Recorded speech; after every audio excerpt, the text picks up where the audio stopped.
मेरे एक सीनियर है, बहुत प्रोफेशनल पुलिस ऑफिसर है, बहुत प्रोफेशनल पुलिस ऑफिसर है, लेकिन माशाल्लाह तुम्हें तो ज़्यादा कौड़े ने, तुसीं उन्हां नाल 2 मिनट गल नहीं कर सकते। तो जदों उन्हां दा फोन आए ना सुबह सुबह, तो सलामन कौला मेरे रब्बे रहीम, और पता नहीं की फूका मारनियां पैंदियां रिसीवर वाले पासे भी कि अल्लाह खैर करे, हुण इहदे चों अग निकलनी है। लेकिन अगर तुसी 30 सैकेंड तक वो अग नूं बर्दाश्त कर लिया, तुसी जवाब नहीं दिता, तो उस तो बाद he is all right, he is absolutely fine.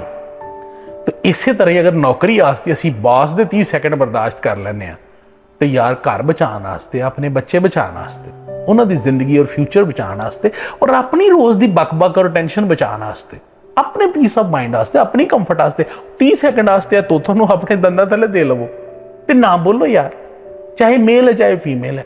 तुसीं देखो 30 सैकेंड तो बाद हालात ठीक हो जाएंगे, ये सारी बकवास सारी खत्म हो जाएगी। तो try to live this 30 second formula. Allah ताला जो है ना हमारी मुश्किलात हल करे। ये हर घर के मसले हैं, ये छोटी मोटी लड़ाइयाँ, छोटे मोटे मसाइल हर घर में होते हैं। Try to live with each other and try to love each other. अल्लाह ब्लेस यू ऑल।